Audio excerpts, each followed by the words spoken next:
Nous sommes à l'extrême fin de février 1942. La situation est grave pour les Anglais, notamment en Asie, puisque Singapour vient de tomber. Elle est grave aussi pour les Allemands qui sont empêtrés encore dans la campagne d'hiver en Russie. Mais aujourd'hui, c'est un autre fait qui nous importe, qui date précisément de 1942, extrême fin de février. C'est la première fois que la résistance intérieure en France va rendre visite à De Gaulle, et une résistance intérieure qui n'est pas la résistance communiste et qu'incarne la première personne qui l'a représentée, Christian Pineau, résistant en zone nord, un des fondateurs de Libération Nord, qui contacte la zone sud et se rend pour la première fois à Londres au nom de la résistance. Christian Pineau, quelques mots sur la situation à cette date. La situation à cette date, c'est la résistance en zone nord, qui est une résistance difficile avec les Allemands sur le dos, et la résistance en zone sud, qui est beaucoup plus facile et qui a un caractère plus politique. Mais celle de la zone nord a cette particularité, c'est que le mouvement, le premier grand mouvement créé, Libération Nord, est un mouvement syndical. Il a été créé par 12 syndicalistes, 9 confédérés et 3 chrétiens, c'est-à-dire l'ensemble du mouvement syndical non communiste. Et c'est probablement en raison de cela, parce que j'étais secrétaire du conseil économique de la CGT et secrétaire personnel de Léon Jouot, que le général de Gaulle m'a fait appeler. Il ne m'a pas fait appeler pour Christian Pineau, il ne le connaissait pas, c'était un nom totalement inconnu du côté de Londres et des militaires, mais il avait besoin de prendre contact avec des représentants de la classe ouvrière française. C'était nécessaire pour lui vis-à-vis de ses alliés, des Américains et Anglais qui discutaient sa représentativité. Eh bien écoutez, on va pour la première fois aborder tout à l'heure les problèmes précisément de la politique de la résistance vis-à-vis de Londres, etc. Et c'est grâce à vous qui avez été un de ces premiers acteurs qu'on pourra aborder ces problèmes. On va d'abord voir les actualités de zone occupée, c'est-à-dire suivre votre parcours, puisque vous étiez en zone occupée, puis ensuite nous verrons les actualités anglaises qui suivront.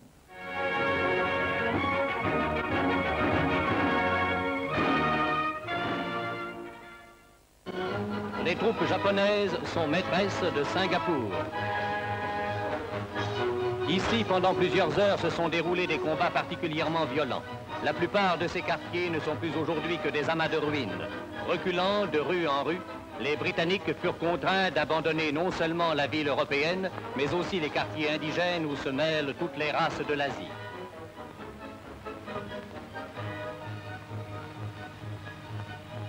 La forteresse de Singapour est tombée. Si Singapour tombe, a dit jadis le maréchal Lord Roberts, l'Empire tombera aussi. Tout l'Extrême-Orient est en flammes. La jeune armée thaïlandaise défile aujourd'hui dans les rues de Bangkok avant de rejoindre les troupes japonaises avec qui elle va combattre sur le front de Birmanie.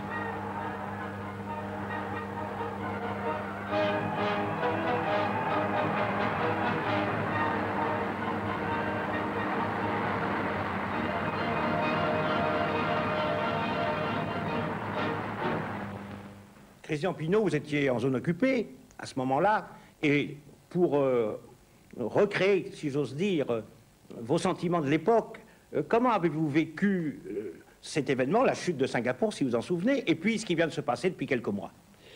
Écoutez, c'était une mauvaise nouvelle en soi, et nous étions abreuvés de mauvaises nouvelles à cette époque.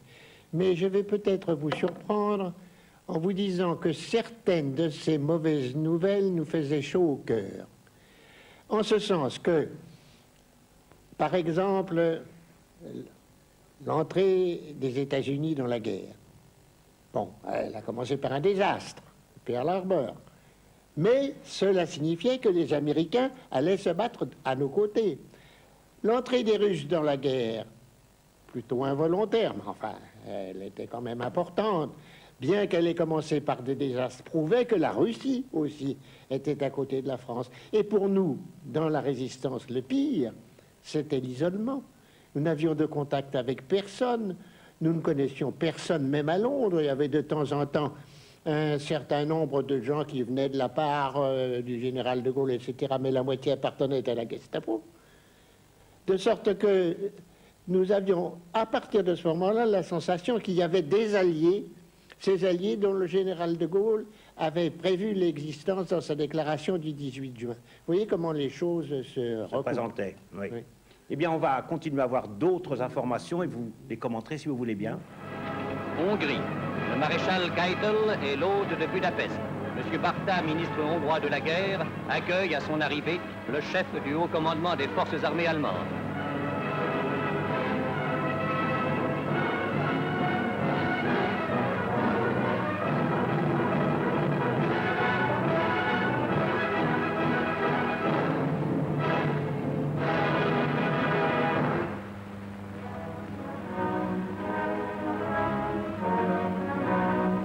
Le maréchal dépose une couronne au pied du monument aux morts de la Grande Guerre.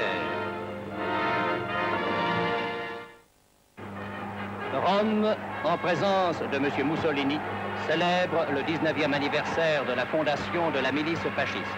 Le Duce décore à cette occasion les soldats qui se sont particulièrement distingués au cours des combats de Grèce et remet une médaille d'or aux veuves de ceux qui sont tombés cette année pour leur patrie.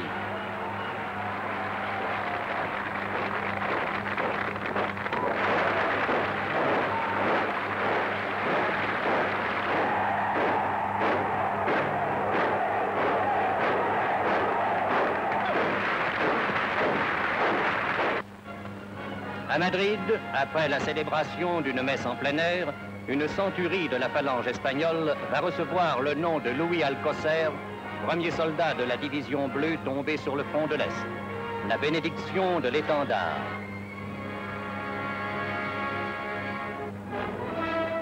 Un défilé termine cette cérémonie célébrée en l'honneur de ceux qui donnent actuellement leur vie pour la défense de leur idéal.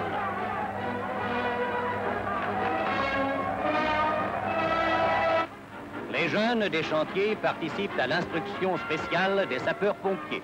À Lyon, une véritable école s'est ainsi créée où, par équipe de 25, les jeunes viennent faire un stage de 21 jours pendant lesquels ils apprennent les méthodes de la lutte contre le feu et de secours aux blessés.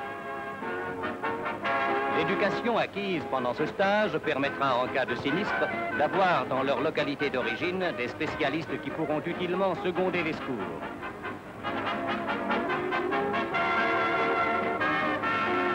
Et déjà, on peut voir dans les rues de Lyon, jeunes et sapeurs fraternellement unis dans l'œuvre de défense commune.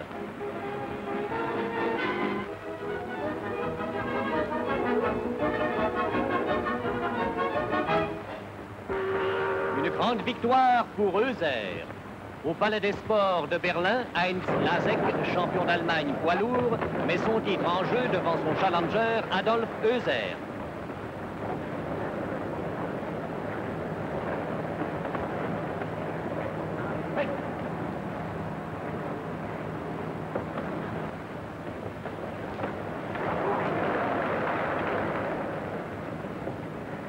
Après 2 rounds assez égaux, Euser réussit un superbe contre du droit et knock-out son adversaire à la 3e reprise.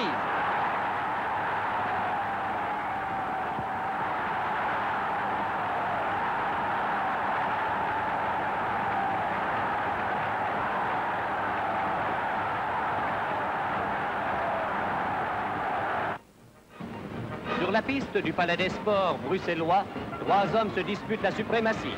2 champions confirmés, le Belge Chérins et le Français Gérardin, et un espoir, le Belge Gosselin.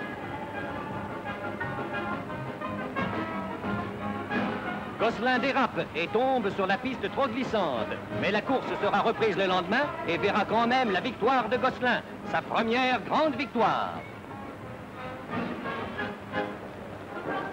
Pour un dimanche, les cyclo-crossmen ont délaissé les voies de Ville-d'Avray ou de Saint-Cucufa. C'est à Montmartre même qu'ils pratiquent leur sport favori. Autour du Sacré-Cœur, 400 concurrents montent et dévalent plus de 1300 marches, soit l'équivalent d'une maison de 65 étages sans ascenseur.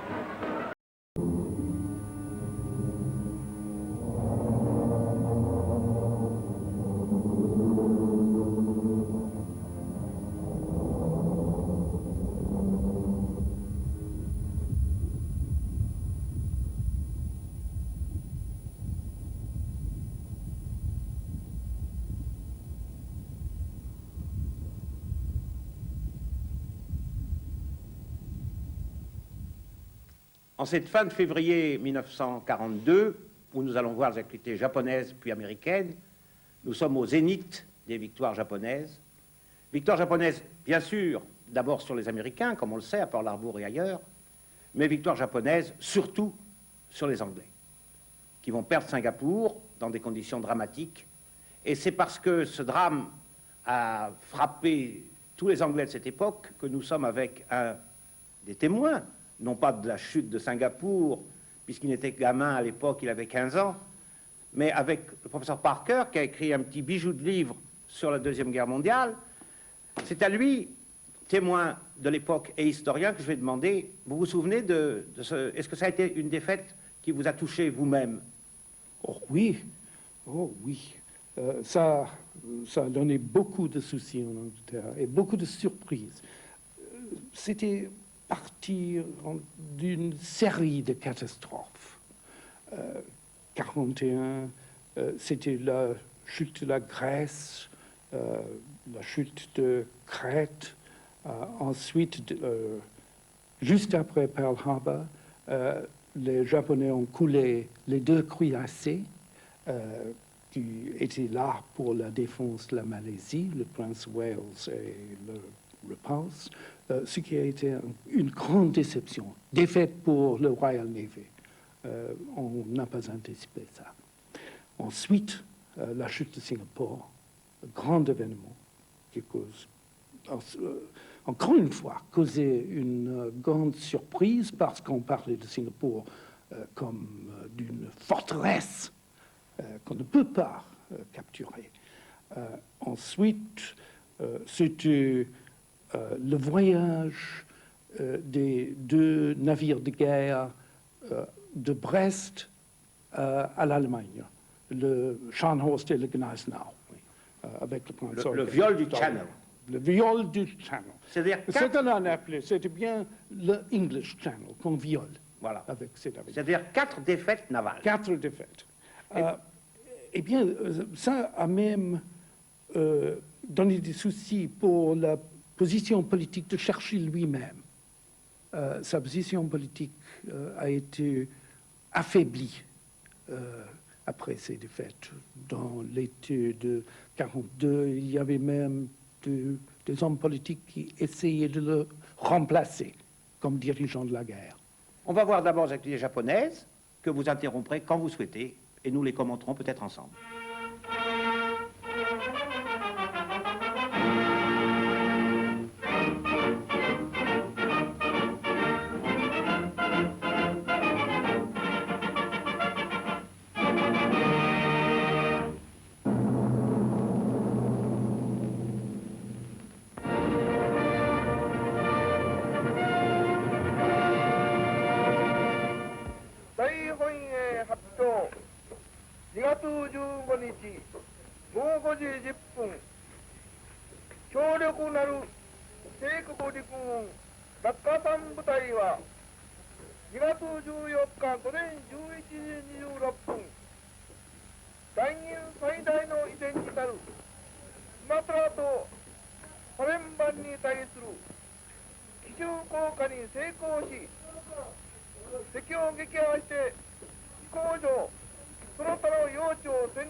長府ラインスマトラの要衝パレンバンに敵の意表に出て空から突入を敢行した陸軍落下傘部隊の格々たる戦果はもとよりミーツのしからしむるところでありますが、かねてこの日あるを期して我が忠勇なる将兵が黙々として血のにじむ訓練を積んだ賜物であります。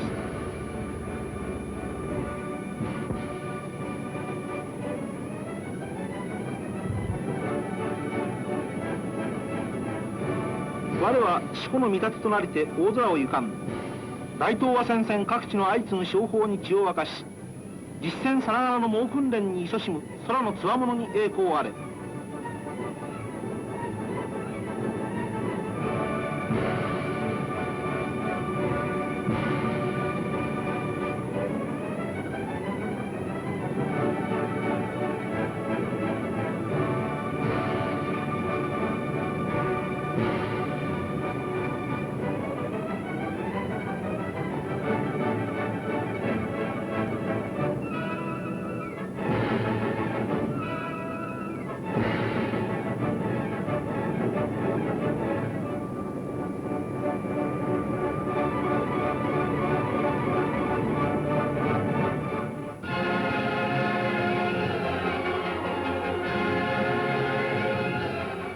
2月4日帝国海軍航空部隊はかねてライン近海に巡動を続ける敵艦隊主力をジャバ海カンギャン島南方30海里の洋上に発見。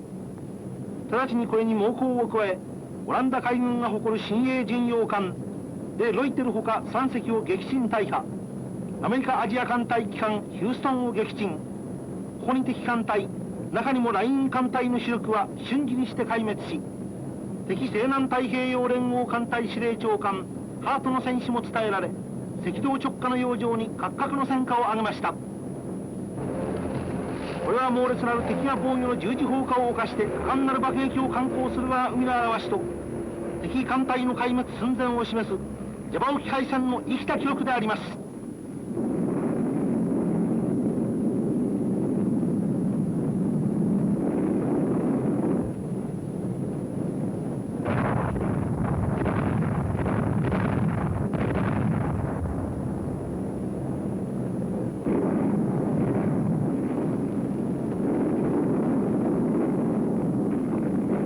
Oui, cette défaite, la destruction de la flotte anglo-hollandaise au large de l'Indonésie a complètement démoralisé les Hollandais qui se trouvaient en Insulinde, bien sûr. Mais je pense et je sais que c'est la dernière défaite navale des anglo-hollandais et américains. Oui, les batailles navales de la Deuxième Guerre mondiale ont été, pour la plupart, on peut dire, question de décryptage. Lit-on ou ne lit-on les messages de commandement de l'ennemi? Si oui, c'est la victoire alliée. Sinon, c'est la victoire de l'ennemi. C'est cela. Eh bien, après cette bataille de Java, on commence, je pense, à pouvoir lire les commandes des Japonais. En temps, je pense, pour la bataille de du mer de Corail. Qui sera la première. Et ensuite, pour la grande bataille de Midway. Oui, qui seront les premières victoires américaines. Oui.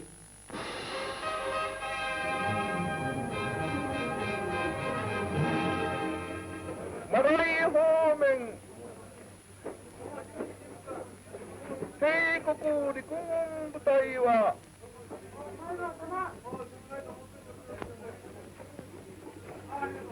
本15日午後7時50分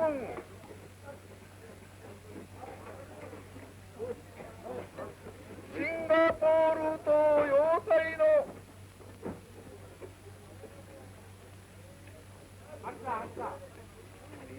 敵軍をして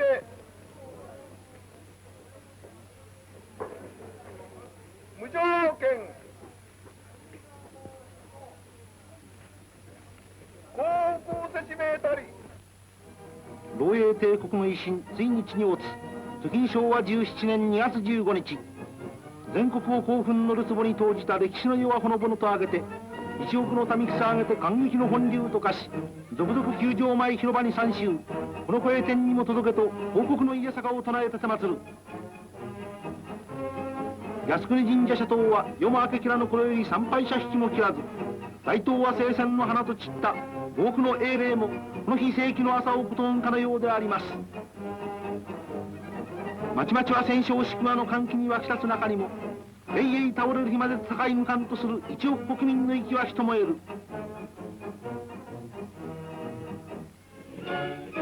覆面を脱いだ南方陸軍最高指揮官寺内将軍は陣中悠々として迫らず米英撃滅の軍を進める思い起こせば昨年12月8日皇軍ひとたび決起するや敵東亜侵攻の拠点は相次いで陥落開戦2月にして早くも全東亜の天地に日照き翻る中に一人漏洩帝国の威信をとして頑強なる抗戦を続けたシンガポール要塞もマレー半島皇軍8区の進撃の前にはあえなくもろくも一敗一にまみれる日はついに来たのであります炎熱薬がおとき熱帯の太陽の下あるいは敵が爆破した橋梁を修理しあるいは猛獣毒蛇の住むジャングル地帯を突破してひたすらシンガポール目指して進軍した皇軍将兵の辛苦はただ一筋にこの日この時あるがためでありました皇軍将兵の胸中や思うべし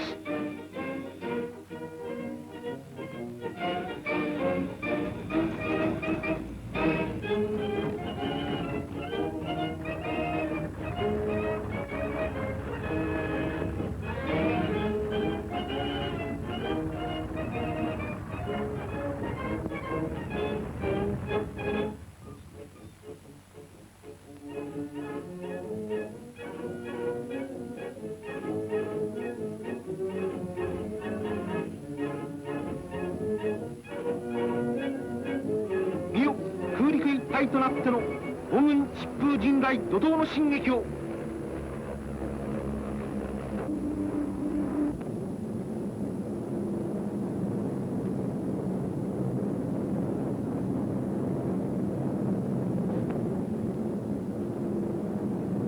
眼下に白線一条、敵の城塞につながるはこれぞまさしく交通影響。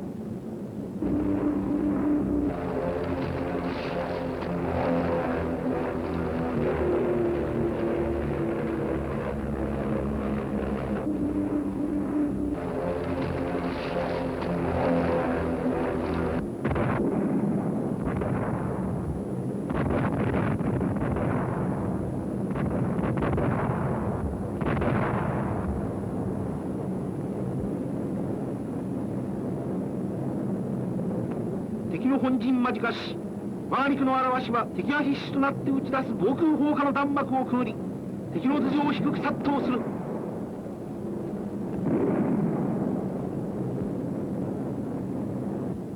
突前方に見るセレター軍港、50万トンの重油タンク火を発し、黒煙猛々天に中して陥落寸前の大要塞の空を覆い、天日ために暗く、落日漏洩帝国の名脈、まさにテタレントス。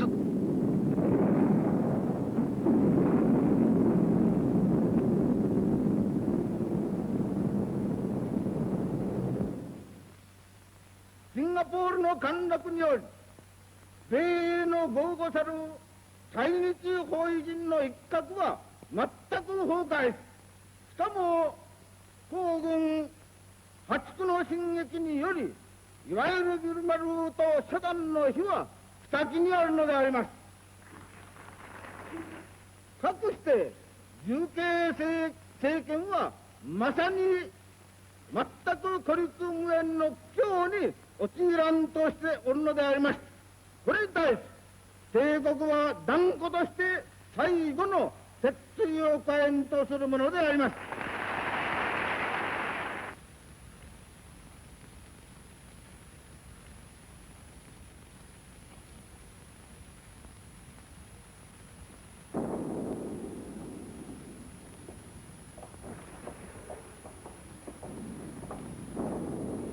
時に2月15日、我が猛攻の前についに屈したイギリス軍は我が軍門に下る。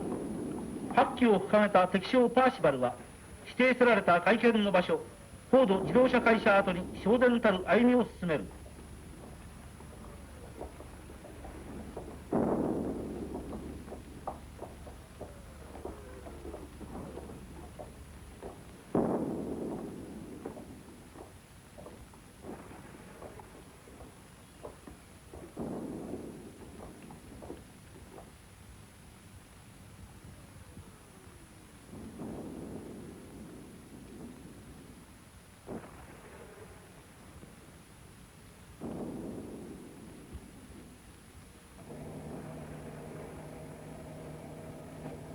やがて我が山下最高指揮官もこの場に到着。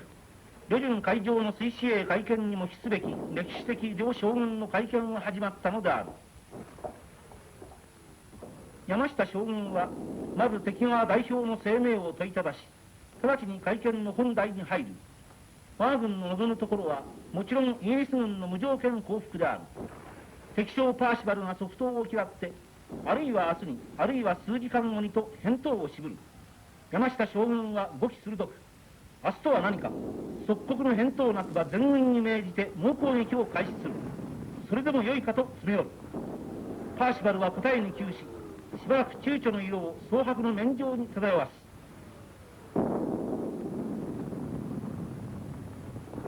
敵将の返答を待つ山下将軍は、この一瞬の沈黙を破るように、無条件降伏か、イエスか、ノーかと最後の決定を促す。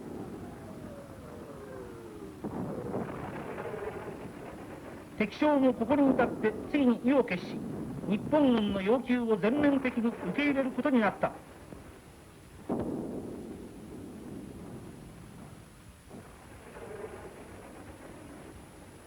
かくて日本軍に対する抵抗を前線にわたって停止する手はずが取り決められたのである。Cette scène tournée par les Japonais en direct est bouleversante et tragique. des scènes de ce genre, on en connaît peu dans l'histoire. Les Anglais connaissent ce document? Ils l'ont vu? Bon, bien entendu, pas pendant la guerre, mais après, oui. Cette scène tragique est devenue très familière en Angleterre.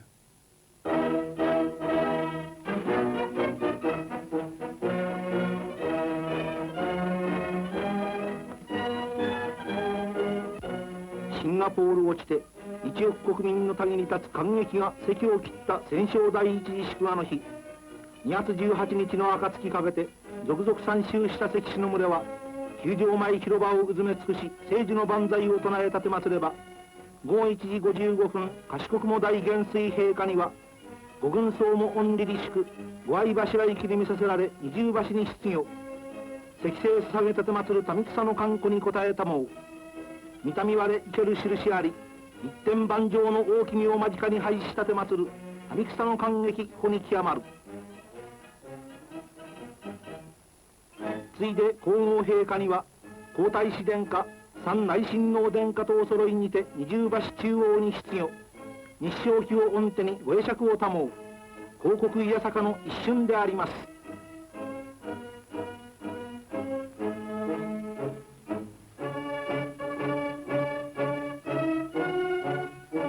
この良き日をことうむ国民大会は東京日比谷公園広場に開催され、東条首相演壇に立つ。本日ここに第1回戦争祝賀国民大会開催されるにあたりまして、諸君一億同胞とともに中心より皇軍の大なる戦果と多幸なる大アジアの将来とを祝福するとともに、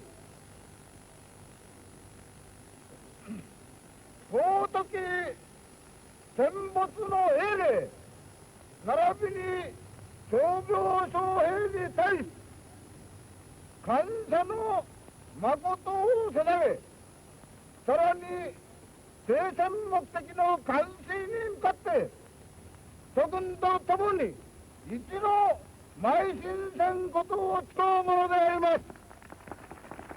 終わり。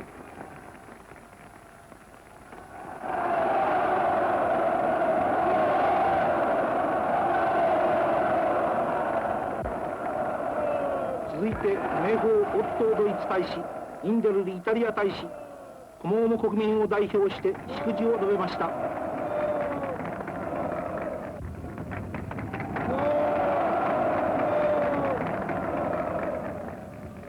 大日本帝国一海軍万歳！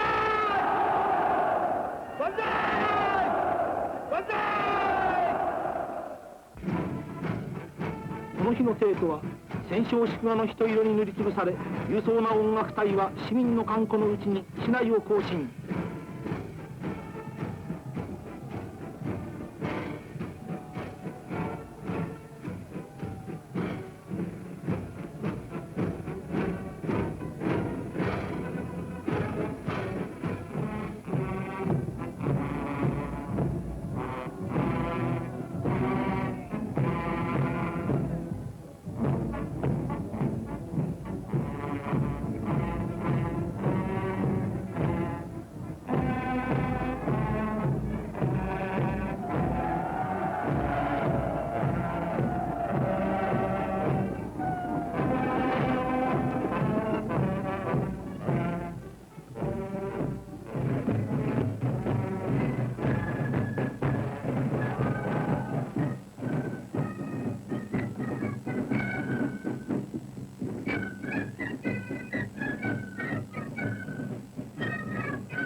この感激は全国津々浦々には控えり、大阪においても市民の行進は大阪警備府訪問小林中将の統令を受けました。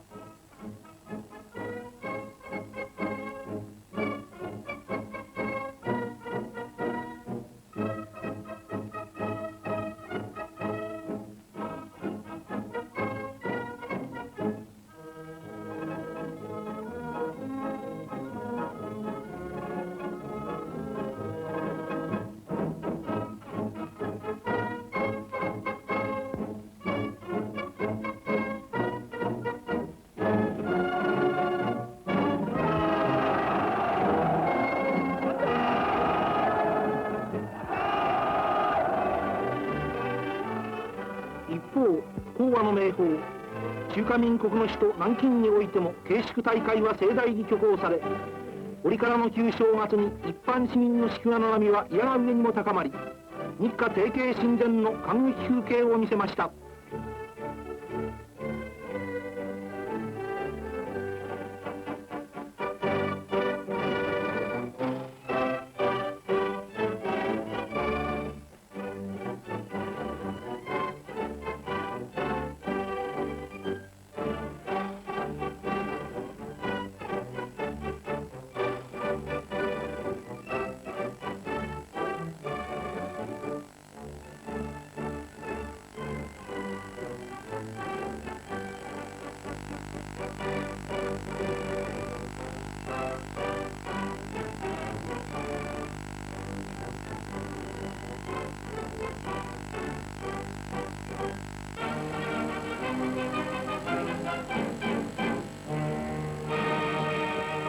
Oui, les Japonais commémorent leur victoire et on comprend pourquoi, mais déjà à Tokyo, il y a des militaires qui prennent conscience que c'est la fin des victoires et ils demandent au Premier ministre de calmer le jeu et de ne plus tellement commémorer toutes ces victoires les unes après les autres parce que ça sera bientôt fini. Mais pour l'instant, c'est quand même le zénith et j'ai envie de vous demander quel a été l'effet de cette chute de Singapour pour les effets sur l'Empire britannique et sur la guerre. Les images sont tragiques, oui, là. Oui. Eh bien, on dit, et c'est probablement tout à fait vrai, que le fondement même de l'Empire britannique et peut-être de tous les empires dans l'Extrême-Orient était affaibli, ébranlé par ce moment de la chute de Singapour et ses actions du général Perceval, etc. Le prestige des Britanniques et, on peut le dire, de tous les Blancs était affaibli. Et les Japonais le savaient assez bien et ils exploitent ce sentiment de perte de prestige sur la part de l'ancien impérialiste, comme les Japonais disaient. Eh bien, il y a des effets lointains aussi. Sur l'Inde, Roosevelt avait des soucis sur la question si oui ou si non l'Inde pourrait être défendue contre des attaques japonaises. Eh bien, il conseille les Britanniques avec beaucoup de publicité que le moment est venu pour faire des concessions au nationalisme indien. Et il envoie même un de ses ambassadeurs spéciaux que Roosevelt favorisait beaucoup, oui. Qui, avec beaucoup de publicité, parlait dans l'Inde même de cette question de concession envers la libération, soit la libération de l'Inde, etc. Churchill on a été tellement fâché. C'était le moment de la plus grande querelle entre Churchill et Roosevelt sur cette question du futur de l'Empire.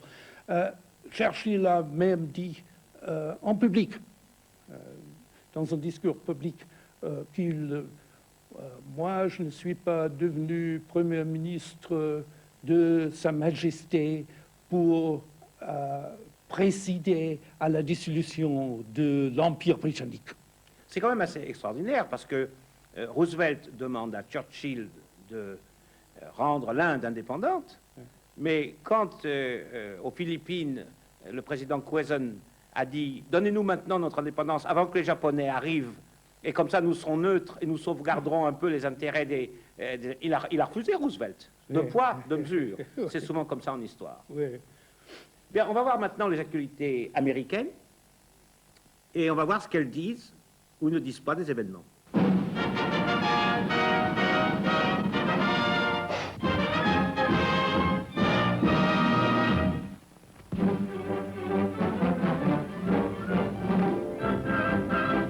The Navy E, efficiency and record shipbuilding speed. The coveted pennant is awarded to the men who built the mighty battleship Alabama. Representatives of unified labor get special citations. They also serve who give us the tools. Now 30,000 here, Navy Secretary Knox. This mighty vessel here will be an important addition to our naval forces. And she is being launched today 9 months ahead of schedule. Mrs. Lister Hill, wife of the junior senator from Alabama, does the christening honors.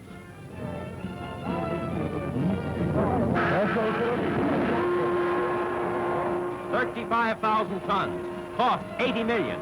The Alabama's modern engineering cuts down structural weight. That means greater hitting power, more guns, more ammunition. She's the 6th battleship launched under the Wartime Building Program. Navy speed to help axe the Axis.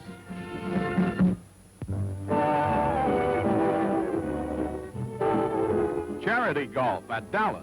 Lawson Little in a Red Cross drive. And here's Ben Hogan. They play for war relief. Mrs. Dan Chandler leads the women performance. But the biggest gallery follows the movie names. Johnny Weissmuller, a top-flight golfer. Bing Crosby, crooner along the fairways.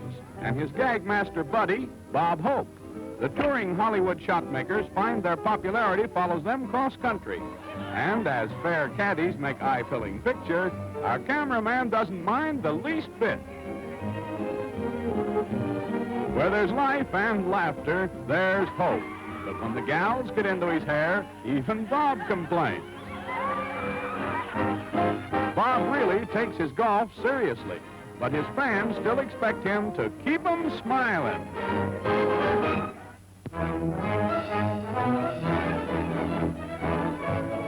Victory Gardens. In Seattle, the home front effort gets an early start. By springtime, millions of American backyards will be following suit. The idea actually got started in the last war. Today, farmerettes put crops to seed under the new slogan, "Grow a garden for your family." The birds think it's simply swell. They can feast on the surplus seeds, but there'll still be plenty left to provide good vegetables for the wartime pantry. The first taste of rationing. At the government printing office, a record job is tackled, turning out the first 100 million and more copies of the books for the sugar conservation drive. The ration books will be issued under a nationwide registration plan. For 1 week sugar allotment, reportedly 3/4 of a pound to an individual, a single stamp will be removed from the books. And there's more rationing on the way, oil and other commodities. Price Administrator Leon Henderson cautions every American. All of you have seen what panicky buying can do. Some of you have had to go without sugar because someone else hoarded. Now we must ration. When the time comes, register honestly and play the game. Yes, hoarding is an ally of fear and defeat. The Stop Hoarding theme is expressed in an advertisement by 12 New York department stores. For distinguished service to the Axis, for hoarding, don't you be a hoarder.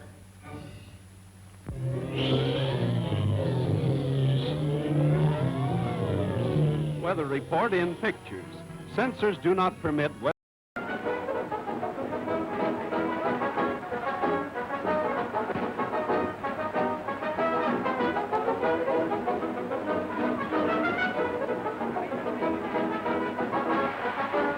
Houbrant, seul en tête dès le deuxième tour du circuit.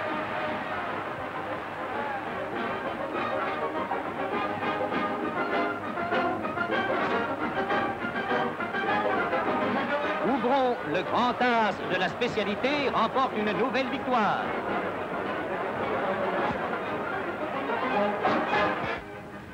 Le paquebot Maréchal Pétain, dont nous voyons ici la maquette, sera lancé l'été prochain. Il sera propulsé par 3 moteurs diesel pesant chacun plus de 500 tonnes et dont on achève la construction dans une grande usine de la banlieue parisienne. Le corps de cylindre d'un poids de 5 tonnes est alésé sur un tour vertical. Une rectifiqueuse planétaire polie intérieurement les chemises de cylindre où joueront les pistons. Le Villebrequin.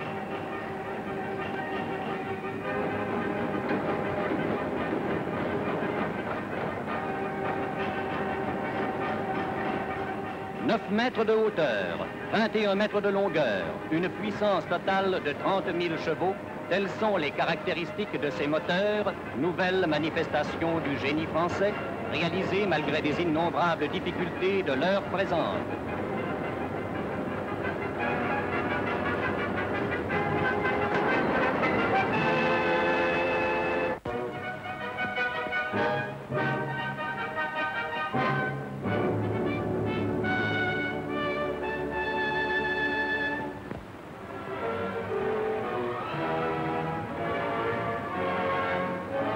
Avec la flotte allemande dans la mer Baltique prise par l'hiver.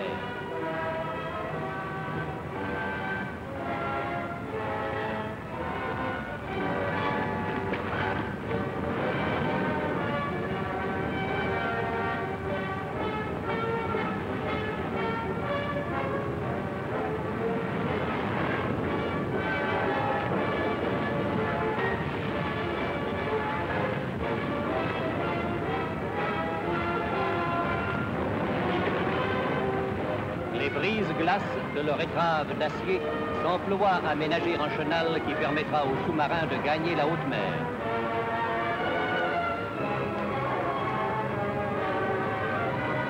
Le froid est intense et les embruns ont recouvert les superstructures d'une épaisse couche glacée.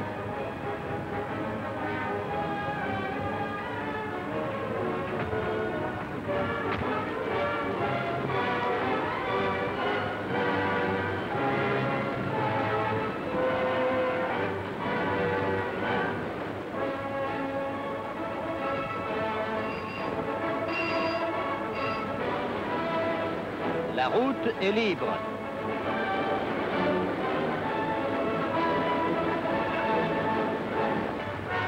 Sur le front de Finlande, des avions de reconnaissance s'apprêtent à prendre leur vol. La piste est remise en état. Le pilote s'enduit le visage pour se protéger des morsures du froid.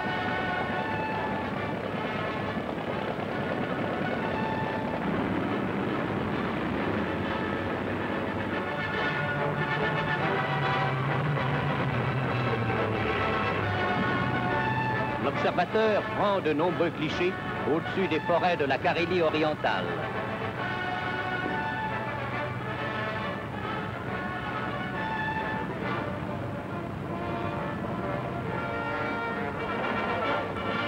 Des colonnes blindées soviétiques ont été signalées. Les troupes finlandaises attaquent.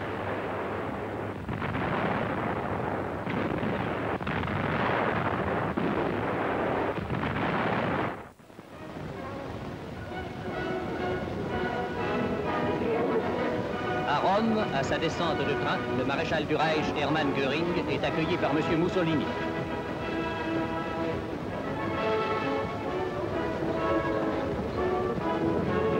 Le maréchal arrive au Quirinal où il va être reçu par le roi Victor Emmanuel. Puis le cortège officiel roule vers la Sicile, où le maréchal Göring doit visiter les aérodromes allemands, base de départ pour les raids contre Malte et l'Afrique.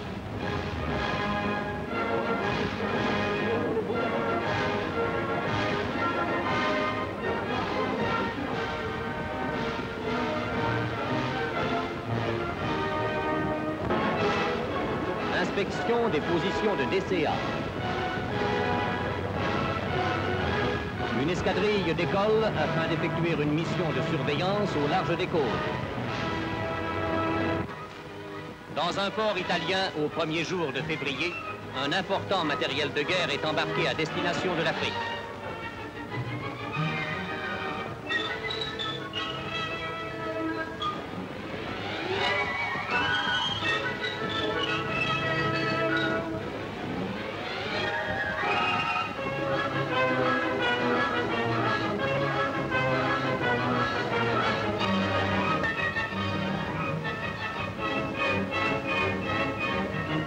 La traversée de la Méditerranée.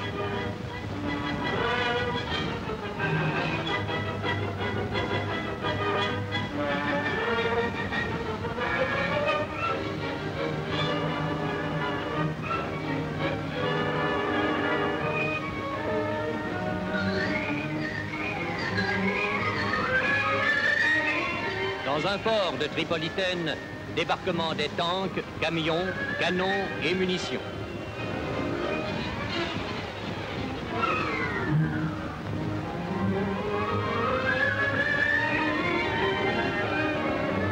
Le matériel est immédiatement acheminé vers le grand quartier général germano-italien.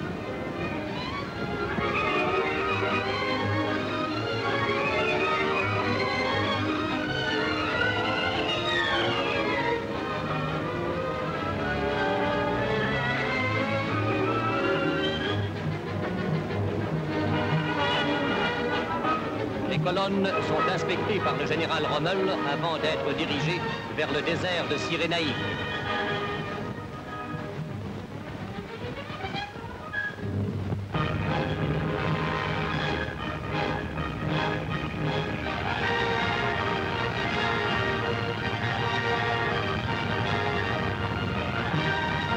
Les nouvelles divisions motorisées et blindées se portent maintenant vers les premières lignes à l'est d'Ajdabiya, où les troupes de l'Axe talonnent sans trêve les unités britanniques.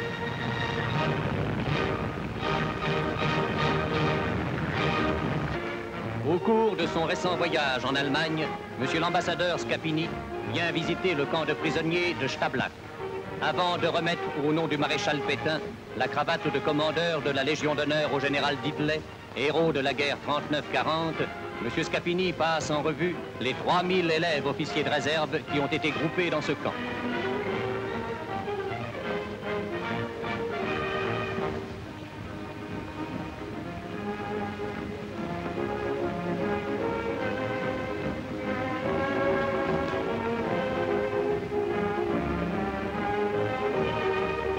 C'est par un défilé de ces jeunes hommes, élite universitaire française, que se termine cette visite. Est-il seulement nécessaire d'en souligner le poignant caractère?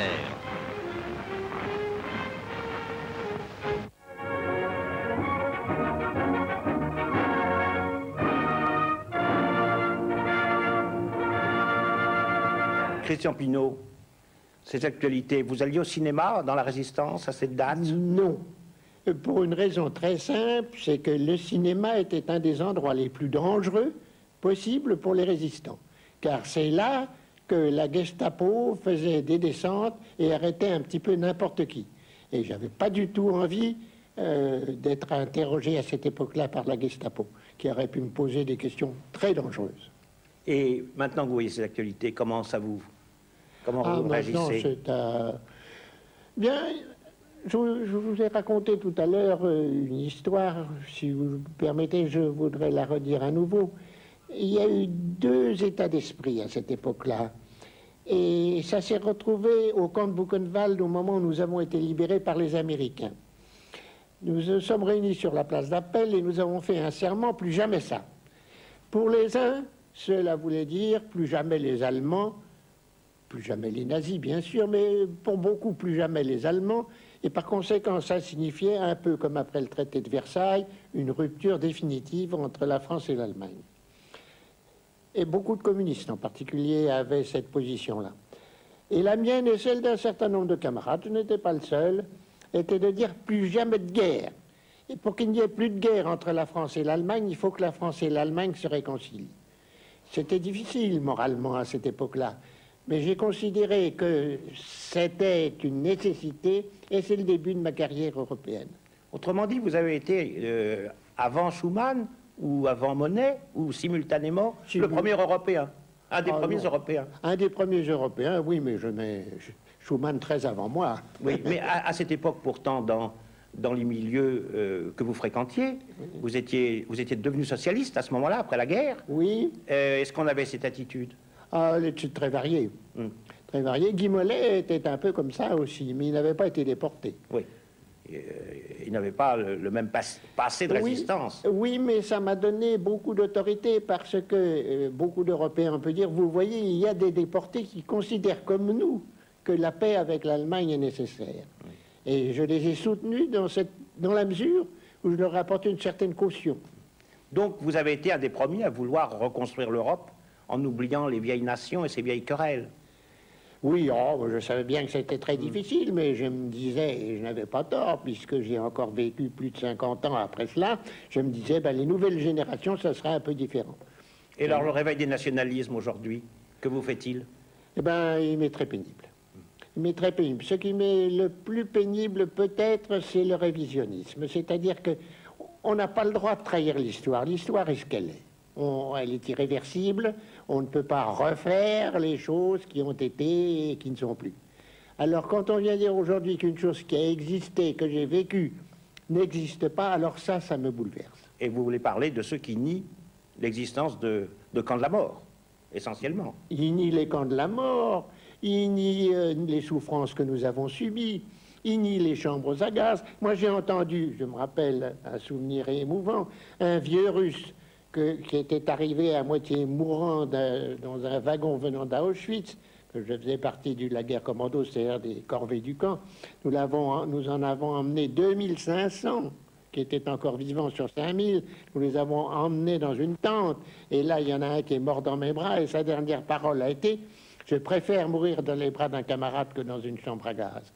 Ça ne m'avait pas tellement frappé à l'époque, mais je me suis souvenu après. On va voir des actualités plus heureuses, les anglaises, qui nous rappellent notre espérance de l'époque. Here is the world's news in pictures, and this is Pathé Gazette screening it.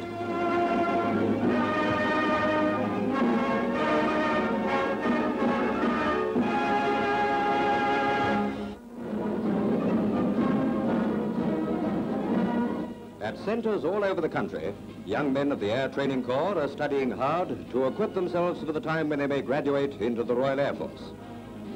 The pre-entry scheme for the service now comes under the direction of Mr. W.W. Wakefield, MP, former England rugby captain and RFC pilot of the last war, whom we meet in conversation with the Duke of Hamilton, Commandant for Scotland. The Air Training Corps has just passed its first birthday. It is growing into a healthy child of 1,400 squadrons, with a strength considerably larger than that of the pre-war Royal Air Force. Group Captain Hamilton, the Commandant for Scotland, will tell you of the work of the Corps in that area. We have in Scotland 150 units with a strength of about 16,000 cadets. Progress has been made, but much more must be done that the Air Training Corps may grow in strength and efficiency. From these pictures, you can see something of the quality of the cadets, and I hope that you will agree that they appear smart and keen on parade. As the new director of the Air Training Corps, I ask you to give your help in whatever way you can to aid our young men to reach their heart's desire. To the Royal Air Force and the Royal Navy, through the Air Training Corps, and so to victory. Over 1,000 cadets of the Edinburgh squadrons march through the city, as after more than 12 months of training, the ATC celebrates a year of splendid work. These are the young brothers of the RAF who will soon achieve their ambition and swell the ranks of the men with wings.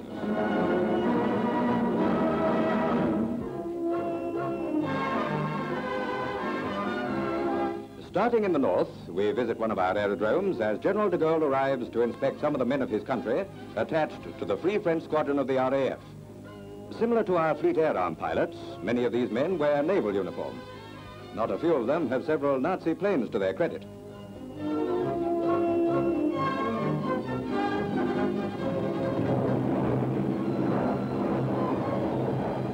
General de Gaulle's visit calls for a flying display.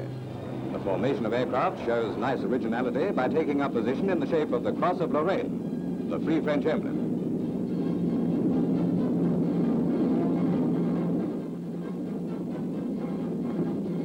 Alors vous êtes le premier, Christian Pineau, de la résistance, non pas des résistants individuels qui ont pu aller en Angleterre auparavant, mais des résistants représentant une organisation qui avait vu De Gaulle. Une question, comment vous êtes passé en Angleterre d'abord? Eh bien, tout simplement par une opération aérienne qui avait été organisée par le réseau, la confrérie Notre-Dame, la CND. Et j'ai pris le plus tranquillement du monde un avion près d'Angers et je suis arrivé à Londres, enfin dans l'aéroport près de Londres, où j'ai été reçu par des officiers anglais qui m'ont offert mon premier whisky. Et quand vous êtes revenu? Et quand je suis revenu, j'ai repris pas le même chemin, mais enfin le même avion, à peu près, et je suis arrivé près de Rouen, à Saint-Saëns, exactement en Normandie. En zone occupée? En zone occupée. Mais alors ça se passait tout simplement? Enfin, je n'étais pas sans danger. Oui. Que de temps en temps, les Allemands arrivaient trop tôt. Oui. Ou heureusement trop tard. Ou trop tard. La plupart du temps, trop tard. Moi, j'ai fait énormément d'opérations par la suite, et on n'en a raté qu'une. Oui. Alors, vous avez vu De Gaulle pour la première fois? Oui. Votre impression, vous en souvenez? Oh, mon impression, elle est curieuse. Elle était de dire, après avoir vu pendant si souvent le maréchal Pétain sortir de la messe à Vichy, tout heureux, tout joyeux d'une défaite qu'il avait souhaitée, eh bien, j'étais quand même heureux de voir l'homme qui allait représenter pour la France le combat. Over now to Pennsylvania, where an American bomber forced down on a plowed field is hauled over to the main highway for a spectacular takeoff.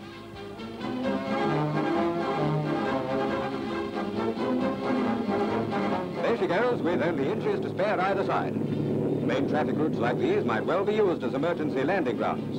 Until then, it's all yours, Mr. Motorist. She was only a home guard's daughter, but while the old boy's learning pipe drill, the girls go one better and take up archery. Maybe a new line in targets has something to do with it. Well, that takes care of old Beetlepuss. Now, what about that stooge of his? When you got Togo, you got Togo. The louse shooting season is open. Flashback to London. Out of number 10 Downing Street come Mr. and Mrs. Churchill to meet leaders of the Free Austrians in Britain. The presentation of a trailer canteen to the Prime Minister results in an informal tea party in the most famous street in the world. Wait a minute, something's missing. It's not confidence. Ah, yes, Corona. We present a portrait gallery of the new War Cabinet. Mr. Churchill's deputy as Prime Minister is Mr. Clement Attlee, Secretary of State for the Dominions. The former Lord Privy Seal is succeeded by Sir Stafford Cripps, who becomes also leader of the House of Commons. There is no change affecting Sir John Anderson, who still remains Lord President of the Council. The youngest member of the War Cabinet, Mr. Anthony Eden, continues in office as Secretary for Foreign Affairs. Mr. Oliver Littleton continues as Minister of State, exercising general supervision over production. Linked closely with production, of course, is manpower, and Mr. Ernest Bevin remains Minister of Labour. Departures from the War Cabinet include forceful Lord Beaverbrook, who will go to America to carry on the work he has already begun. Sir Kingsley Wood, Chancellor of the Exchequer, with Mr. Arthur Greenwood, retains Cabinet, but not War Cabinet rank. 1939. The rumble of war is low. Sydney's playground indulges in its favourite pastime. Australians never lose their love for the surf. When war took them to a foreign strand, for one glorious day they paused in the ugly business of battle and turned Palestine's beach at Gaza into a second Bondi. Laid aside for the moment are the trappings of war. As suntanned diggers, the flower of Australia's manhood become lifesavers again. Those who, like myself, have known the exhilarating sight of perfectly trained teams parading in the hot, salt-laden air, watched the well-drilled men of the surf marching like guardsmen on a golden shore, can best imagine the pleasure these fighting men are getting from their one day of homely relaxation. Australian nurses are home again in imagination. General Sir Thomas Blamey, a firm believer in sport for his troops, applauds his men as they answer the starting signal with a charge into the surf. The number one of each team with a line around his body heads into the cresting waves. Behind him are the linesmen paying out the cable hand over hand. Yes, it's Bondi all over again. And for the folks at home, the Australian Broadcasting Commission's mobile unit transmits the scene to homes listening in thousands of miles away.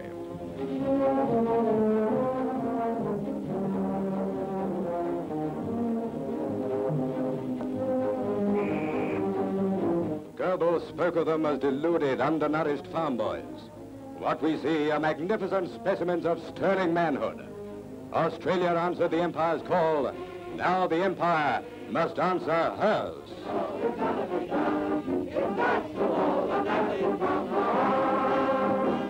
We're going to give him the Razzie, because he's a nasty Nazi.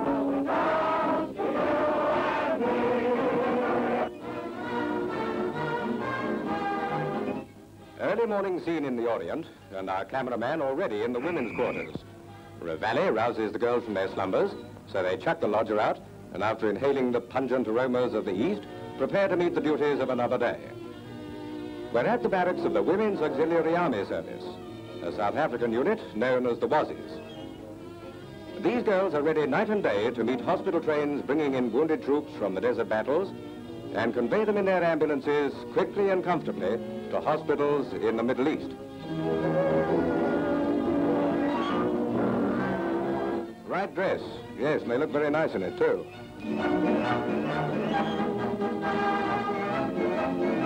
Their efficiency is reflected in their business-like appearance on parade. And can these Wazzies much? After parade and breakfast, the girls change into their overalls for the work of maintenance on their vehicles. They take great pride in seeing to it that their ambulances are always in tip-top condition, not only in appearance, but also mechanically. Each girl has been thoroughly trained to carry out running repairs and service jobs.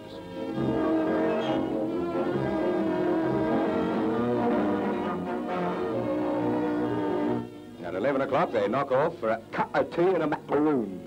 Why not? They've done a lot since 6:30, and besides, the girl has got to look her best for inspection. Lined up in convoy formation, they await instructions from the unit commander.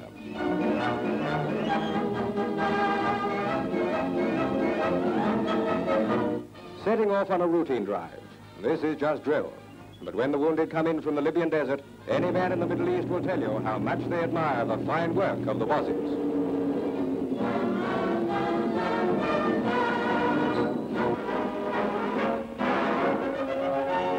The anthems of Britain and the Allies precede the speeches at the big public meeting in London in celebration of the 24th anniversary of the Red Army. Tributes to the splendid achievements of the Soviet forces are made as Premier Stalin in Moscow launches the great Soviet birthday attack on the Nazis. Chairman at the London gathering is Mr. Frank Owen, the first speaker. We're here to celebrate an anniversary which will echo down through history.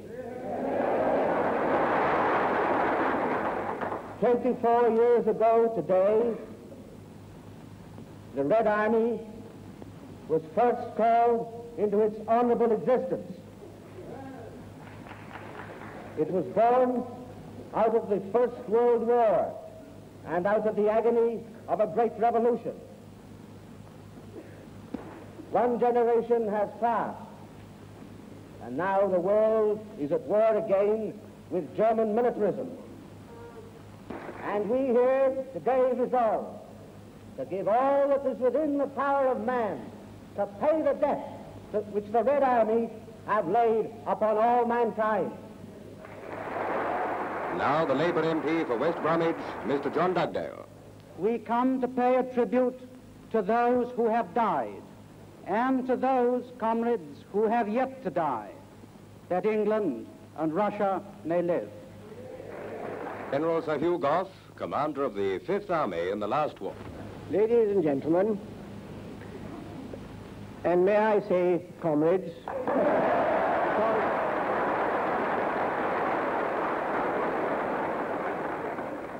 I want to say that particular word to you because, as you know, I fought and took a fairly big part in the last war. And there I met and had to deal with millions of Englishmen. They were called soldiers, but they were Englishmen. They were just citizens of our own great country. And they were my comrades. And I think they all feel today, those who are alive today, that I am their comrade. And ladies and gentlemen, we shall never not only win this war, but win this peace, unless we are comrades. Mr. Eric Daum, London representative of an Australian paper. We in Australia love every inch of the British Commonwealth. It's our home. We like every section of it, from Britain to Australia, from Australia to New Zealand, from New Zealand to Canada, and from Canada to South Africa. That is our unity, just as the Red Army is a symbol of the unity of Soviet Russia.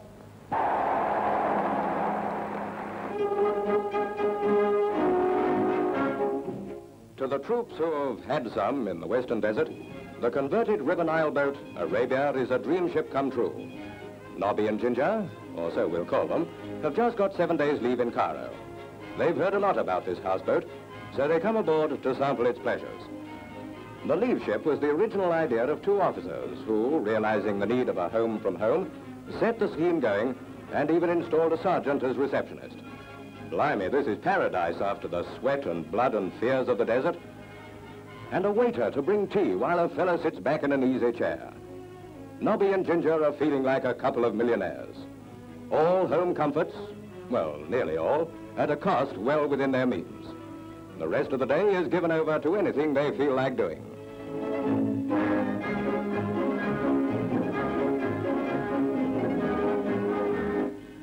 In a cabin deluxe, Nobby and Ginger spent the night. Next day, an early morning cup of tea helps to bring them back to earth. Breakfast, following a nice hot bath, and those desert meals of sand and bully seem like an ugly dream. With 6 whole days ahead of them, Nobby and Ginger decide to do the sights of Cairo. 2 light-hearted soldiers wondering where to visit first. Nobby, being a bit of a camera fiend, has an eye for the picturesque. So Ginger keeps a sharp lookout for a little souvenir which, more likely than not, was made in Birmingham. Walking through the Mouski, the oldest bazaar quarter in Cairo, is a grand adventure.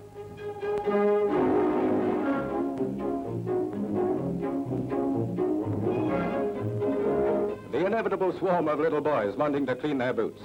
Very nice, very cheap, very clean, Captain Mackenzie. And they slap the polish on with their fingers. Malacca Games, very nice, very cheap, very clean. And here's a gilly-gilly boy with the same old tricks. He'll fool you, but you'll have to give him something to get rid of him. Gilly-gilly, excuse me, please, Captain. By now, the travel bug has got them. Nobby and Ginger sit back in style in a gharry to take in the sights of modern Cairo. Nobby wants to know if this is one of Pharaoh's Bren gun carriers. Carried all the way to Mina, Nobby and Ginger change trains. Now for a ride round the pyramids on a couple of cruiser model camels. One side, please. Here we go. To round the day off, dancing on board Arabia. This is invitation day, when girls in the women's services come along to the houseboat for a tea dance. Music on the Nile, the soft lapping of water against the boat, and... oh, pardon us, but I think these 2 want to be left alone.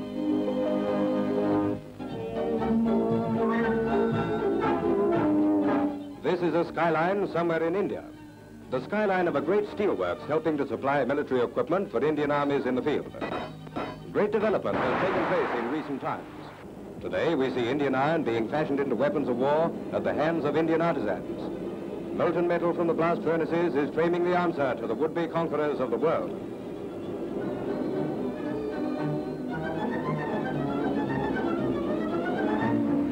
Feeding and tending furnaces calls for almost abnormal powers of endurance.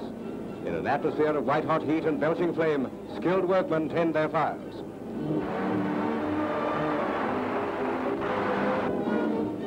What was once pig iron is now cast into ingots of finished steel. Modern industry goes hand in hand with science, and in the laboratory the steel is tested at every stage. Samples are taken and subjected to a tensile test. The purpose of this is to find out the amount of load the steel will bear before it gives way or suffers any internal stress.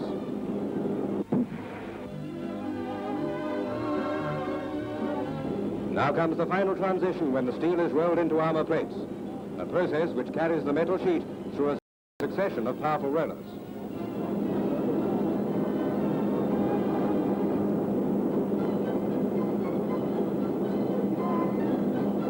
Marking the plating for cutting on a sliding floor. Look out for the guillotine at the end, chum.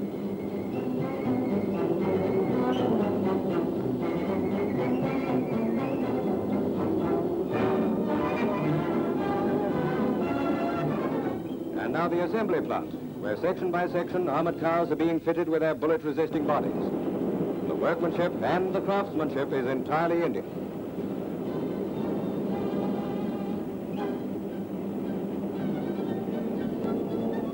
Out of the earth of Mother India came the iron ore. Her sons fed it into the furnaces, tested and molded it, and finally built it into a vehicle for the fighting men of India. These and many others like them are taking their place in the field of battle, and there's no shortage of battlefields in the year 1942. Out of the land of India come the practical necessities to support the Empire's will to win.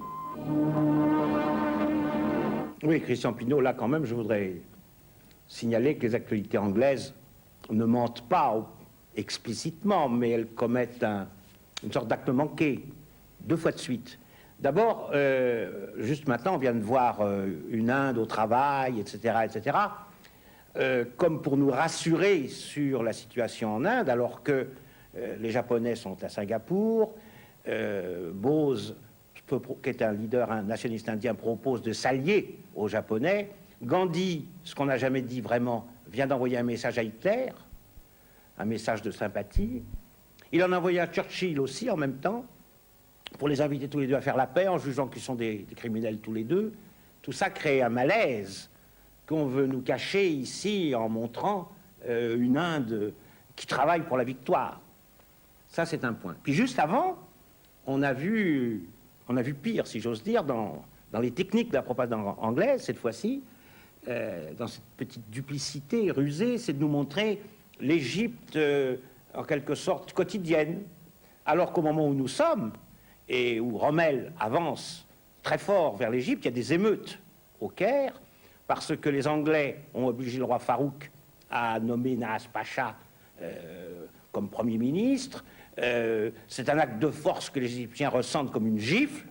Et quelqu'un que vous avez rencontré beaucoup plus tard, le colonel Neguib, qui n'était pas encore colonel, démissionne de l'armée égyptienne pour protester contre la façon dont les Anglais traitent les troupes égyptiennes intégrées dans les armées impériales.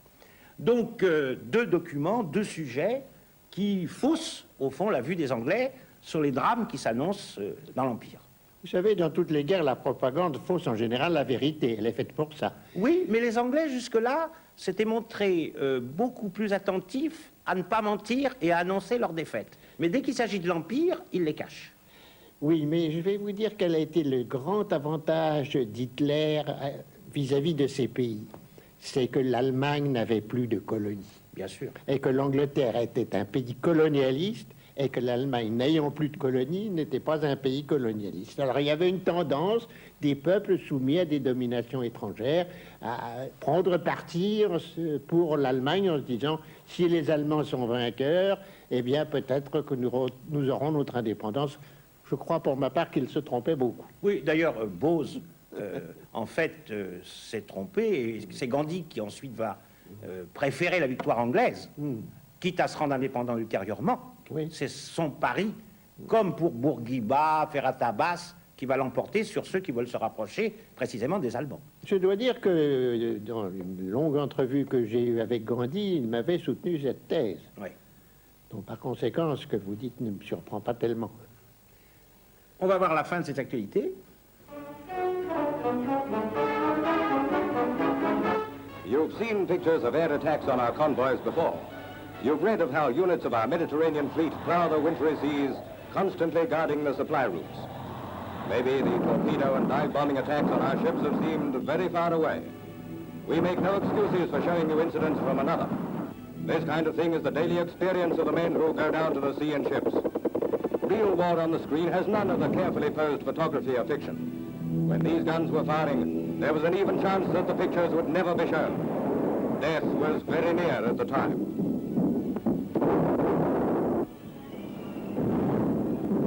Uncomfortably close, but no vessels are lost, no Nazis are shot down, but in a little while, who knows? Roman Catholic prisoners, German and Italian, and their padres held captive at a prisoner of war camp in Egypt, are visited by the apostolic delegate, Archbishop Gustavus Testa, and the First Secretary, Monsignor Charles Perico. The visit emphasizes that prisoners of war in British hands are treated in accordance with international law. and are given every facility to fulfill the obligations of their religion, which is in full accord with our policy of liberty of conscience for the individual. Before leaving, His Eminence gives the apostolic blessing.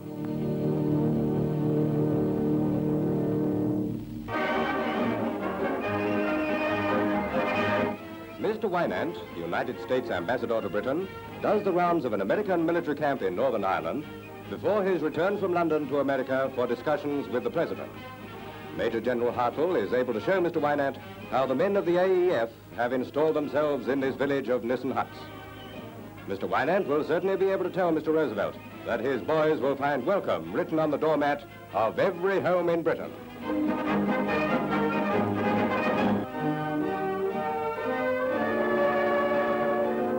The tragic collapse of Singapore is brought home to us with the arrival in Britain of women and children evacuated during the last days before the great Pacific base surrendered.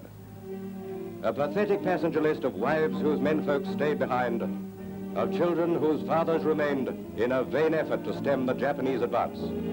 The youngsters still cling to their favorite toys. The babies in the ship included the twin daughters of Dr. Sybil Lewis and a 3-month-old infant who arrived in a wicker cradle.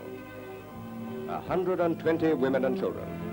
With homes gone, bereft of nearly all save what they stand up in, may they find consolation in the sympathy and help the motherland will offer them.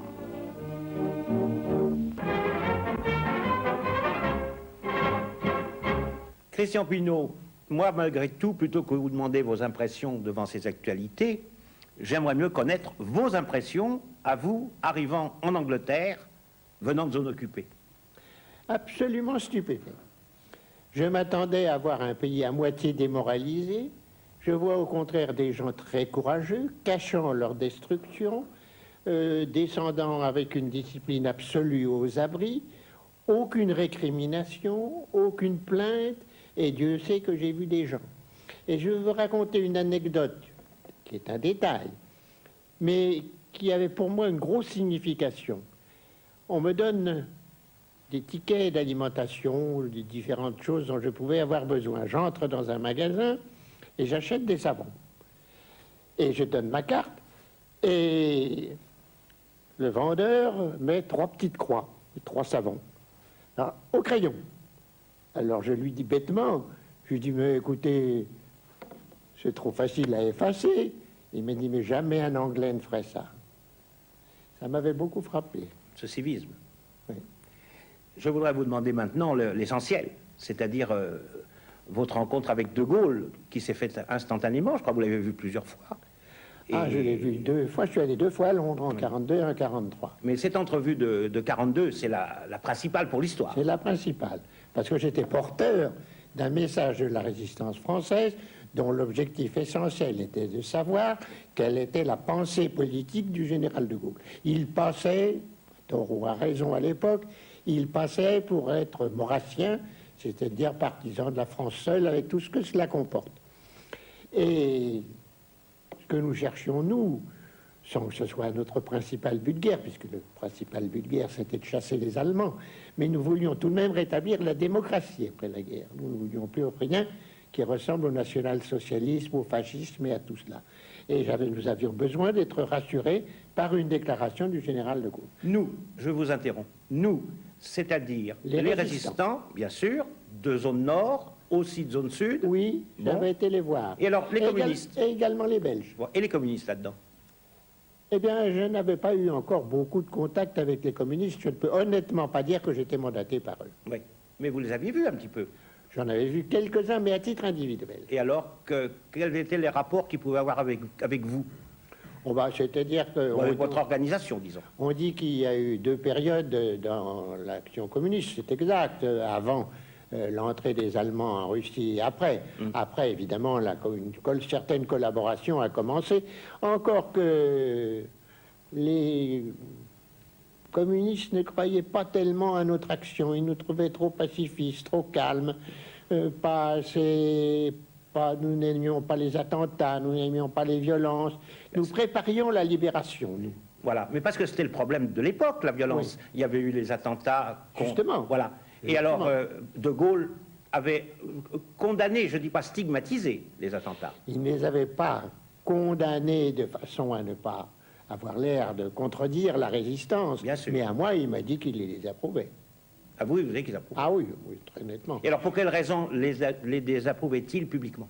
Eh bien, parce que avec les réactions des Allemands, c'était un moyen de décapiter les chefs de la résistance. C'était dangereux. Et ça ne valait pas la peine. Et quelle était l'argumentation communiste? L'argumentation communiste, c'est l'ambassadeur de l'Union soviétique à Londres qui me l'a donné. Il m'a dit, vous comprenez, nous créons une telle situation dans les arrières de l'armée allemande que cela crée une insécurité permanente et gênait considérablement les opérations. À quoi je lui ai répondu, vous dites les arrières de l'armée allemande, mais nous n'avions pas d'arrière de l'armée allemande, nous avions l'armée allemande tout court. Bien sûr. Seulement moi, je vous ai parlé des communistes et vous m'avez répondu les soviétiques. Parce que c'est eux qui m'ont donné le véritable point de vue. Alors revenons maintenant à De Gaulle. Alors De Gaulle, dès mon arrivée à Londres, j'ai eu un rendez-vous du général de Gaulle pour le soir même. Il m'invite à dîner dans son hôtel, le Connaught Hotel. J'étais très intimidé. Je n'ai pas besoin de vous dire, moi, un petit bonhomme, parce que je n'étais qu'un petit bonhomme à l'époque. Être reçu par ce grand chef, c'était pour moi presque un dieu. Et... Bien que vous fussiez syndicaliste. Ah, ça n'empêchait pas. Oui, non, mais je vous pose la question. Ah, parce bien, que, on a eu tendance à considérer que les syndicalistes, vous n'étiez pas encore socialiste, mais que les syndicalistes et toute la gauche regardaient avec une méfiance, comme vous l'avez dit, pas seulement ce que pouvaient être les opinions de De Gaulle, qui n'étaient pas encore très bien connues en 1942, mais aussi son comportement. Mais vous aviez quand même cette immense admiration. J'avais l'admiration pour l'homme du 18 juin qui avait dit « Nous ne sommes plus seuls au monde et nous gagnerons la guerre ». Voilà, très simple. Alors, vous êtes invité à dîner. Alors, j'entre, le général de Gaulle est là, debout devant moi, moi un peu timide, et il s'avance vers moi, il me serre la main, sans un mot, il me fait asseoir dans un fort bon fauteuil anglais, il s'assied en face de moi et il me dit « Et maintenant, parlez-moi de la France ». Question intimidante, hein. On me l'aurait posée au bachot, je n'aurais peut-être pas été reçu du premier coup. Alors j'ai fait mon petit exposé, c'est-à-dire pendant une demi-heure, je lui parle de la résistance française qu'il ne connaissait pas du tout. Je l'ai surpris à maintes reprises, il y avait des choses qu'il ignorait complètement. Il ignorait notre importance, notre volonté et nos besoins, ce qui était très grave à l'époque. Il ne connaissait que ses réseaux, au fond. Les réseaux militaires. Il ne connaissait que des réseaux militaires, encore que les plus importants étaient anglais. Il n'avait pas encore grand-chose au point de vue réseau militaire français. Alors, il m'a écouté, bien entendu, et il a commencé, il m'a pas répondu. Il m'a répondu par une attaque violente contre les Américains et les Anglais, qui ne le reconnaissaient pas, qui lui faisait des tas de difficultés, qui ne donnait pas à ses troupes l'importance et la place qu'elles méritaient, enfin qui ne jouait pas le jeu de la France. À tel point même qu'à un moment donné, je me suis demandé avec qui nous étions en guerre. Et puis j'ai fini par comprendre. J'ai fini par comprendre que pour le général de Gaulle, nos victoires militaires n'étaient pas l'essentiel. Ce qui était important, c'est que la France soit présente dans le combat de façon à être présente au moment de la victoire. Je crois que c'était ça son idée générale pendant toute la guerre. Et par conséquent, le fait de n'être pas reconnu par les Alliés était un signe possible qu'il ne serait pas reconnu au moment de la libération. Et c'est pour ça qu'il faisait venir des syndicalistes et qu'il a fait venir ensuite beaucoup d'autres personnes. Pour pouvoir dire aux Anglais et aux Américains « Je suis représentatif de l'opinion publique française ». Et c'était le seul à pouvoir le dire. Mais on l'a bien vu lorsque Giraud est venu. Oui, mais dites-moi, quand vous êtes aperçu que De Gaulle ignorait presque tout des mouvements de résistance autonomes, j'allais dire, zone nord, zone sud, comment vous avez ressenti ça? Je n'ai pas été tellement surpris parce que nous n'avions pratiquement eu aucun contact. Oui. Je n'avais eu... Rémy était probablement le seul représentant d'un réseau français que je connaissais et que j'ai pu rencontrer. Je l'ai rencontré d'ailleurs chez Brossolette dans sa librairie de la rue de la Pompe. Mais vous, c'était pas un réseau vraiment, c'était plutôt une organisation. Ah, moi, c'était... Oui, il y avait les réseaux et il y avait les mouvements. On appelait ça des mouvements. Et moi, j'étais un mouvement. C'est ça. Bon. Et il ignorait l'existence de mouvements. Il ignorait l'existence de mouvements. Et alors, est-ce que ça lui a fait plaisir ou au contraire, il y a vu, comme on l'a dit ultérieurement, une menace pour la direction générale qu'il aurait pu avoir de la résistance? Oui, je crois que c'est un autre problème qu'on a beaucoup exagéré. Je crois quand même qu'il était plutôt satisfait. Dans l'ensemble, c'était ce qu'il cherchait, après tout. C'était être représentatif. Pour être représentatif, il fallait que les réseaux se rangent derrière lui et les mouvements. Mais vous étiez envoyé en mission pour rencontrer De Gaulle. Oui. Et quelle est cette mission? C'était de revenir avec quelque chose? C'était de revenir avec un message. On a mis 1 mois à le rédiger, ce message, ligne par ligne. Et j'ai été aidé par 2 hommes, Henri Hauque, qui s'occupait de ses affaires sociales, et Adrien Tixier, qui était son ministre de l'Intérieur, qui étaient 2 hommes formidables d'ailleurs. Et au bout d'1 mois, nous sommes arrivés à un message qui ne me satisfaisait pas complètement. Où était la difficulté? Et la difficulté venait de ce qu'il condamnait trop ouvertement la Troisième République et pas assez la Révolution nationale. Or, c'était le procès de Rion à cette époque.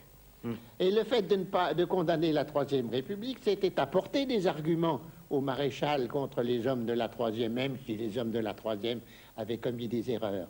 Donc, c'était pas bon de ramener ça. Et je lui ai dit, très franchement. Et alors, qu'est-ce qu'il a dit? Il a dit, c'est mon message, c'est moi qui le rédige, c'est moi qui le fais, c'est pas le vôtre. Vous savez, le général était très sec à un certain moment. Et je pars vers mon aéroport un peu déçu, c'était pas ce que j'espérais. Et 1 heure avant le décollage de mon avion, arrive un motard qui me tend un pli. J'ouvre ce pli, je le lis, stupéfaction, c'était une 2e mouture de son message dans laquelle il avait tenu compte de tous mes arguments. Ce qui prouve que ce n'était pas un homme entêté, contrairement à ce qu'on a dit de lui. Christian Pineau, on ne peut pas vous en demander plus. Cette leçon d'histoire est unique, on ne l'a jamais entendue. Merci beaucoup de votre présence.